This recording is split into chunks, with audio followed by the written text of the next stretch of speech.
হতে পারে। ডিপ্রেশন সুইসাইডের একটা খুব গুরুত্বপূর্ণ অংশ। সমস্ত অবসাদগ্রস্ত মানুষকে সুইসাইড করে না। অবসাদগ্রস্ত কৃষকদের মধ্যে প্রায় বেশিরভাগই সুইসাইড চিন্তা থাকে না। যাদের মাইল্ড টু মডারেট ডিপ্রেশন থাকে তাদের মধ্যে সুইসাইড করার কোনো ইচ্ছেই প্রায় থাকে না। কিন্তু যাদের ডিপ্রেশন একটুখানি গভীর, সিভিয়ার ডিপ্রেশনের মধ্যে থাকে, তাদের মধ্যে আত্মহত্যা করা। সুইসাইড জিনিসটা কি? এর কোনো নির্দিষ্ট কোনো উত্তর নেই।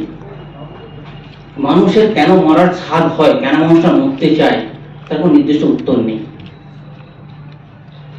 তবে দেখা গেছে একটা মানুষ যার যখন সামনে আর কোনো রাস্তা থাকে না, যখন সে পুরো রেস্টলেস হয়ে যায়, হোপলেস হয়ে যায়, হেল্পলেস হয়ে যায়, আর কোনো ফেরার রাস্তা থাকে না, তখন সে হয়তো আত্মহত্যার চেষ্টা করলেও করতে পারে। এরকম কিন্তু নয়। বেশিরভাগ ক্ষেত্রে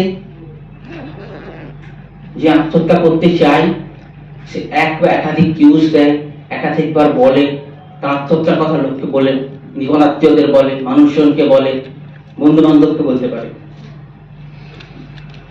যারা সুইসাইড করতে চায় তারা তার প্ল্যানটাকে প্রচন্ড সিক্রেট করে রাখে। এটা একটা মিথ। আসল বাস্তব কি? আসল বাস্তব হলো যারা আত্মহত্যার কথা ভাবে তারা অ্যাটলিস্ট এক সপ্তাহের মধ্যে বা 24 ঘন্টার আগে কাউকে না কাউকে আত্মহত্যার ইচ্ছের কথা তারা কোনো না কোনো ভাবে বলে থাকে।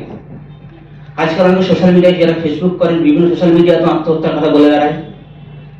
আপনি দেখবেন যে একজন একটা আত্মহত্যার পরে শুনেছিলাম, সেটা লাস্ট ফেসবুক পোস্ট ছিল, কেউ নেই, কিছু নেই, সূর্য নিভে গেছে। তার আত্মহত্যা করার প্রায় ঘন্টাখানেক আগে।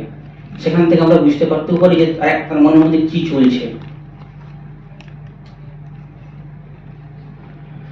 যেসব মানুষরা সুইসাইড করার কথা ভাবে তারা সুইসাইড করার অ্যাটেম্প কখনোই করে না। নিজের প্রতি একদম অ্যাটেনশন না রাখা, তারপরে ওয়েট গেইন বা ওয়েট লস হয়, এবং অবসাদ বা যে কোনো কারণের সঙ্গে যে কোনো সাবস্টেন্স ইউজ হয়, নেশা, যে কোনো রকমের নেশা, অ্যালকোহল, অন্য ধরনের নেশা, আত্মহত্যার এগুলো একটা ইন্ডিকেশন হতে পারে। আসলে এসব মানুষ সুইসাইডের কথা ভাবে বা বলে, তাদের অনেকেই সুইসাইড করার চেষ্টা করে এবং কেউ কেউ সফল হয়ে যায়। সুইসাইড যারা করতে চায় তারা আদতেই মরতে চায়, তারা বাঁচতে চায় না।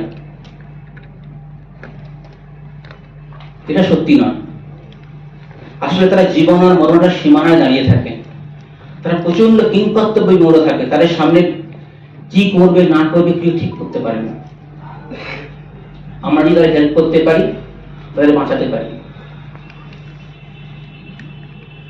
সুইসাইড নিয়ে যদি আলোচনা করা হয় তাহলে তার মধ্যে সুইসাইড করার কোনো আইডিয়া আসতে পারে, বা কেউ যদি সুইসাইডের অ্যাটেম্প নিয়ে থাকে তার সামনে যদি সুইসাইড নিয়ে আমরা আলোচনা করি তাহলে হয়তো তার মধ্যে আত্মহত্যা করার প্রবণতা আমরা বাড়িয়ে দিতে পারি। আসল কথাটা হলো আমরা যদি এই সুইসাইড নিয়ে আলোচনা করি তাহলে তার মধ্যে আমাদের সুইসাইড করার ইন্টেনশন আছে, আর যে ইচ্ছেগুলো আছে সেগুলো আমরা ভালো করে আইডেন্টিফাই করতে পারবো। তার মধ্যে যে ইমোশনাল টার্মোয়েল চলছে সেখানে আমরা পৌঁছাতে পারবো।